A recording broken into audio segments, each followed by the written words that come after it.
All right, welcome guys. This is the Head Start guide to the pedigree practice that we got in class today. I'm only going to go through how to fill in the top portions to make sure that you have that correct, and then you can give your own try at the questions down below, and we'll discuss those in class. So I'm going to start out on the autosomal dominant side. So as this implies, any affected person is going to have at least one dominant allele, and these instructions are a bit lengthy, but essentially what they're saying is if it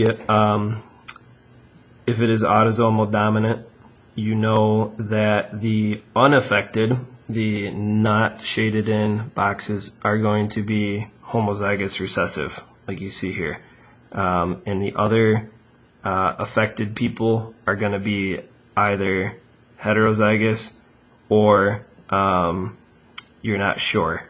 You don't have enough information to determine. We'll go over that in a moment. So let's go ahead and fill in the no-brainers, which are the recessive trait, unaffected, like we see here. So those are all going to be lowercase r's, and then that helps us solve the rest of the puzzle. So we can start by adding in at least one capital letter for all the affected, and then we'll see if we can also add any other information. Okay, so for this one, we can kind of work up from the bottom. For example, let's see, we've got these children here from these parents. So what we can see is that we have most of them are affected by the trait, but we do have this one recessive homozygous recessive person here, man in this case, and these lowercase letters had to have come from somewhere. So that solves the mystery of both of these other alleles. So that means both of these parents must have been heterozygous, because dad had to pass down a lowercase and so did mom. These brother and sister over here, unfortunately, because both parents were heterozygotes, there's no way to determine whether they are homozygous dominant or heterozygous. So we're just going to have to dash those and say we don't have enough information.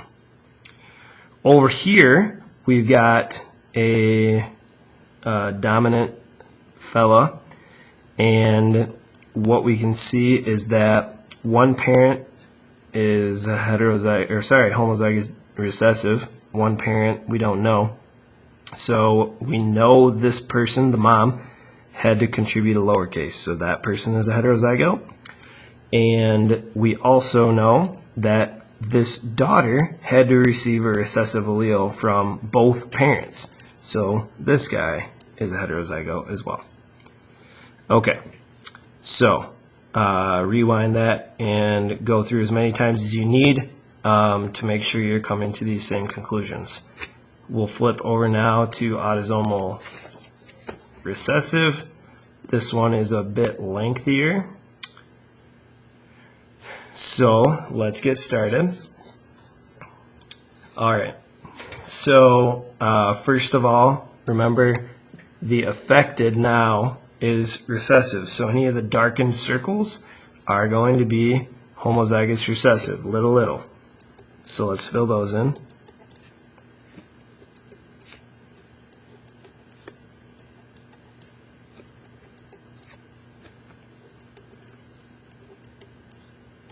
Alright, that takes care of quite a few. Alright, at this point, we can start to pick apart some of the siblings throughout these 3 generations. Okay, so let's start with a family that has both children with affected and not affected. So here, basically the same rationale we used on the previous sheet. One of these alleles came from mom, one of them had to come from dad. So we know dad's heterozygous. Okay. All of these unshaded people we know have at least one dominant allele. So I guess we can go through and fill those in. And some of them we might not be able to figure out. Some of them we will be able to. So let's go over here now because we have, let's finish up over here. So mom is homozygous recessive, so all of her children will have at least one lowercase. So we can fill in this person and this person, and remember that person got one from mom as well. Okay, so this side of the family tree is nearing completion. Now, let's go over here. Again, we have one parent with homozygous recessive, one that is has at least one dominant allele. So, what we see is this parent, the dad, had to have given lowercase r's to each child. That's all he had to give. Okay, so they are all heterozygous. And as we see here, we can make an assumption that this person is likely homozygous dominant, but we can't say that for sure. Remember, these are all just random chance that they end up that way. So we can't for sure say it's too uppercase without more information. All right, let's see over here. We've got a homozygous recessive parent with a heterozygote. So again, same rule applies. Parent has to send on what they have. That's all they have. Here we're looking at these two parents for these three children. That makes sense because each one could have given a lowercase. Over here, there's no way to know whether they passed on a dominant or a recessive in addition to the one dominant they have already. So we're going to have to dash those as well. Okay, so that completes the filling out of the pedigree.